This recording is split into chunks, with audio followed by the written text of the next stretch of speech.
India Iran और Russia के साथ मिलकर एक मिलिट्री एक्सरसाइज में पार्टिसिपेशन क्यों करेगा। और लोगों ने मुझे ये आर्टिकल्स भेजे कि Iran Russia start joint naval drill in Indian ocean और इसको यहाँ पर इंडिया ज्वाइन करेगा। और ना सिर्फ इंडिया, इवन चाइना भी इसको ज्वाइन करने वाला है। ना मुझे याद है मैं ये आर्टिकल्स देखता था और फिर बस सोचता था कि ये सच नहीं हो सकता। आई एम श्योर इसमें कुछ क्लैरिफिकेशन आएगी। इंडिया अचानक से ऐसी एक्सरसाइज में पार्टिसिपेट क्यों करेगा। और अब यहाँ पर सच्चाई सामने आ चुकी है। इंडियन नेवी ने कैटेगोरिकली ये जो सारी रिपोर्ट्स हैं, इंटरनेशनल मीडिया जो कवर कर रहा था, सबको कहा है कि ये गलत है। इंडिया कोई भी ईरान और रशिया की जॉइंट नेवी ड्रिल को ज्वाइन नहीं करने वाला। यहाँ पे आप देखोगे ये प्रॉपर क्लैरिफिकेशन है फ्रॉम द इंडियन नेवी कि India Russia Iran maritime security belt 2021 में भाग नहीं लेगा। नाउ इंडिया ने इतना कैटेगोरिकली इन सब रूमर्स को रिजेक्ट क्यों किया है? इंडिया जियोपॉलिटिकली ऐसे युद्ध अभ्यास में पार्टिसिपेट करना अफोर्ड क्यों नहीं कर सकता? डिस्कस करेंगे इस वीडियो में, बहुत कुछ आपको जानने को मिलेगा। So a lot to know, a lot to discuss as always. But before we begin, एक प्रश्न यहाँ पे मैं आपसे पूछूंगा। मैं चाहता हूँ आप सब लोग कमेंट सेक्शन में इसको अटेम्प्ट करें। सही होता है, गलत होता है, doesn't matter, but do attempt it in the comment section. Question ये है कि धर्म guardian military exercise India conduct करता है किस देश के साथ? यूएस के साथ, जापान के साथ, मालदीव्स या फिर श्रीलंका? कमेंट सेक्शन में करो आंसर। सही आंसर मैं आपको दूंगा वीडियो के एंड में। और एक बहुत ही इंपॉर्टेंट अनाउंसमेंट, यूपीएससी 2021 के लिए आपको अगर प्रॉपर्ली प्रिपेयर करना है तो उसके लिए अनअकैडमी ने लॉन्च किया है एक फ्री समिट। आपने काफ़ी बार सोचा होगा कि यूपीएससी की प्रिपरेशन बिल्कुल फ्रॉम स्क्रैच कैसे स्टार्ट करें, कैसे सब्जेक्ट्स को कवर करें। तो द हिंदू और अनअकैडमी ने मिलकर लॉन्च किया है ये समिट। इसके लिए आप कर सकते हैं रजिस्टर। इसका जो लिंक है ये मैं आपको दे दूंगा कमेंट सेक्शन में। सिंपली यहाँ पर क्लिक करो रजिस्टर नाउ पर। आपसे अगर एक कोड मांगे तो कोड यहाँ पे डाल देना PD10 और आपको अपने आप नोटिफिकेशन आ जाएगी 20 फरवरी को ये इवेंट स्टार्ट हो चुका है। बहुत सी एमिनेंट पर्सनालिटीज यहाँ पे आएंगी।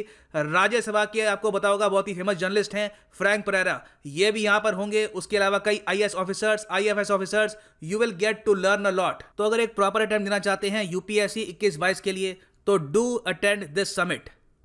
नाउ फर्स्ट ऑफ ऑल मैं आपको जियोपॉलिटिक्स की एक बहुत ही इंपॉर्टेंट अलायंस के बारे में बताना चाहता हूं। इसके बारे में हो सकता है कि शायद आपने इससे पहले सुना भी ना हो। यह है रशिया और ईरान।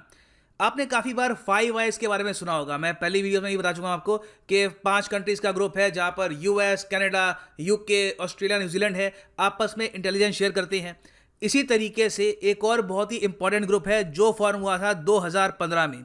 इस ग्रुप में एक तो है रशिया, उसके अलावा ईरान, इराक और सीरिया। ये आप देख पाएंगे, ये है इसका प्रॉपर लोगो और इसको कहा जाता है 4+1। अब यहाँ पे आप कहोगे 4 तो पता लग गया, यहाँ पे रशिया, सीरिया, ईरान, इराक, चौथा कौन है?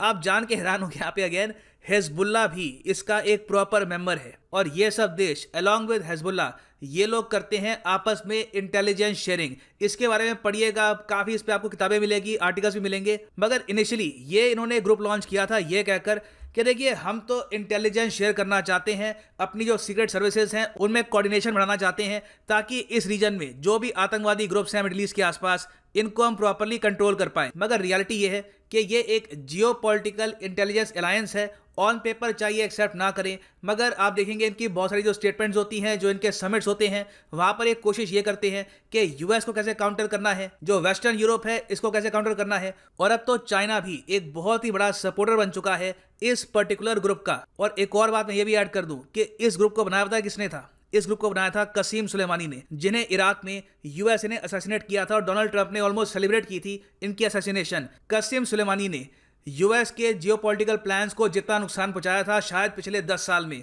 बहुत ही कम लोगों ने पहुंचाया हो, और इसलिए यूएस के लिए बहुत ही इंपॉर्टेंट था कि ये जिंदा ना रहें। खैर यहाँ पे आप अब तक समझ गए होंगे कि रशिया और ईरान के रिलेशंस कितने स्ट्रांग हैं। ऑलरेडी रशिया ईरान को ये कह चुका है कि हम आपको मिलिट्री सपोर्ट प्रोवाइड करेंगे। कल को अगर यूएस अटैक करता है ईरान को, उसमें भी रशिया ने यह कहा है कि हम ईरान को बैक करेंगे मिलिटरीली। ये नहीं कहा कि हम कूद जाएंगे वॉर में, मगर ये कहा है कि मिलिटरीली हम ईरान को बैक करेंगे। और फिर इनका एक ऐसा ग्रुप भी है, ऐसा कोई ग्रुप या मैकेनिज्म आपको इंडिया रशिया के बीच में भी नहीं मिलेगा। तो सिंस दोनों कंट्रीज के बहुत ही स्ट्रॉन्ग मिलिट्री रिलेशन है, दोनों ने ये डिसाइड किया कि क्यों ना नॉर्दर्न इंडियन ओशन में, आप प्राइमरली कह सकते हैं अरेबियन सी के आसपास का जो ये रीजन है यहाँ पे, क्यों ना एक बहुत ही बड़े स्केल पर युद्ध अभ्यास करें। और फिर ये आइडिया एक्सटेंड किया गया कि क्यों ना यहाँ पर पहली बार इस युद्ध अभ्यास में हम चाइना को भी इन्वाइट कर लें। और बताया जा रहा है कि चाइना ने काफ़ी हद तक ये इन्विटेशन एक्सेप्ट भी कर लिया है। और ईरान और रशिया का इस युद्ध अभ्यास से एक ही मोटिव है कि दुनिया को सेंड करें ये एक मैसेज कि दोनों देश एक दूसरे के साथ खड़े हैं, चाहे इन द फ्यूचर कोई भी पॉसिबिलिटी आए। अब यहाँ पे मैं आपको बताना चाहूँगा कि इंडिया ने ये क्यों क्लैरिफाई किया ओपनली कि जो भी आर्टिकल छप रहे हैं कि इंडिया पार्टिसिपेट करेगा इन दोनों की मिलिट्री ड्रिल में, ये गलत है। देखो, पहली बात तो इंडिया अफोर्ड नहीं कर सकता इस टाइप की नेवल ड्रिल में पार्टिसिपेट करना। हिस्टोरिकली आप अगर देखो तो इंडिया ने हमेशा अपने आप को कोसों दूर रखा है किसी भी मिडल ईस्ट पॉलिटिक्स से, स्पेशली ईरान, इराक और सीरिया के बीच में जो हो रहा है। इंडिया इसके बारे में तो बहुत रेयरली स्टेटमेंट देता है। रीजन इसका बहुत ही सिंपल है। हमारे देखो कुछ हद तक इंटरेस्ट ईरान इराक में भी है। हम दोनों कंट्री से ऑयल परचेज करते हैं। ईरान से आज के समय नहीं परचेज कर पा रहे, मगर इराक से परचेज करते हैं। फिर इजराइल के साथ हमारे जो रिलेशंस हैं ये फॉर्मली एस्टैब्लिश हो गए थे 1992 में। तो इंडिया ने डिसाइड किया कि हमेशा इस पूरी प्रॉब्लम से दूर रहो। और आप नोटिस करेंगे कि इंडिया के युद्ध अभ्यास होते हैं दुनिया भर के कंट्रीज के साथ, with countries like even Maldives, Nepal, Sri Lanka, Japan, US, दुनिया भर की कंट्रीज के साथ। मगर कभी आपने सुना नहीं होगा कि इंडियन आर्मी की एक कोई प्रॉपर ड्रिल हुई है, कोई युद्ध अभ्यास हुआ है विद ईरान। इंडिया ने कैटेगोरिकली ईरान से दूरी बना के रखी है इस इशू को लेकर। हाँ, ये अलग बात है कि अगर कोई मल्टी लेवल एक्सरसाइज हो रही है दूर किसी और कंट्री में जहां पर 12-13 कंट्रीज हैं, उसमें ईरान भी शामिल है, तो वो अलग बात है, दैट इज कंप्लीटली डिफरेंट। मगर जहां पे बात आती है 3 कंट्रीज एक्सरसाइज की या फिर 4 कंट्री एक्सरसाइज की, specially near the Indian ocean, वहां पे इंडिया ने हमेशा दूरी बना के रखी है ईरान से। हाँ, अगर आप बात करें इजराइल की, तो इजराइल के साथ बिल्कुल हमारे युद्ध अभ्यास होते हैं। और जब से दोनों कंट्रीज के बीच में प्रॉपर रिलेशंस एस्टैब्लिश हुए हैं सिंस 1992, तो ये जो युद्ध अभ्यास हैं अपनी फ्रीक्वेंसी में बड़े ही हैं। हाल ही में आपको याद होगा कि ब्लू फ्लैग के नाम से एक एरियल ट्रेनिंग एक्सरसाइज हुई थी between India and Israel. Now Iran की अगर हम पर्टिकुलरली बात करें तो हमने मिलिटरीली उनसे दूरी बनाकर क्यों रखी है। देखो, ये अलग बात है कि एक बार को हमने कुछ डिफेंस एग्रीमेंट साइन किए होंगे, वो सेफ्टी को लेकर था, दैट वाज कंप्लीटली डिफरेंट। मगर कभी भी भारतीय सेना और ईरान की आर्मी आपको युद्ध अभ्यास इकट्ठा करते हुए नहीं दिखेगी। इसका सिंपल रीजन ये है कि ऑलरेडी हम प्रेशर फेस कर रहे हैं from US S-400 missile defence system की डील को लेकर।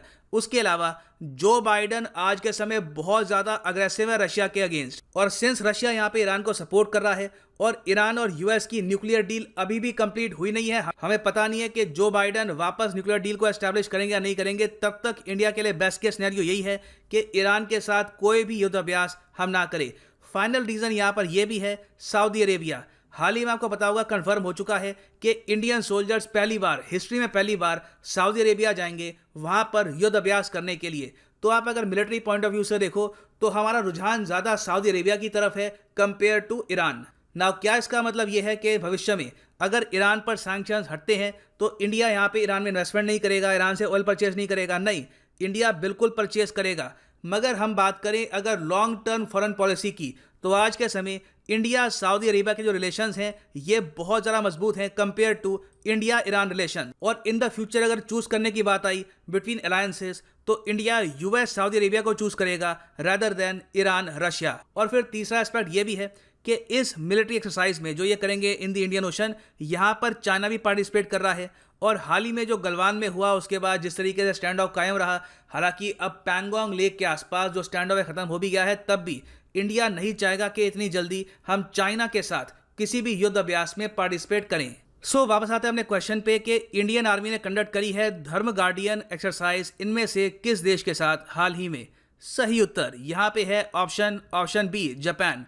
यहाँ पे आप देखोगे पहला जो इसका वर्जन था धर्म गार्डियन का, ये हुआ था मिजोरम में 2019 में। 2020 में युद्ध अभ्यास ना के बराबर ही हुए हैं बिकॉज ऑफ पेंडेमिक। उम्मीद है कि 2021 में आपको इसका एक और वर्जन देखने को मिले, हो सकता है जापान में ही होगा।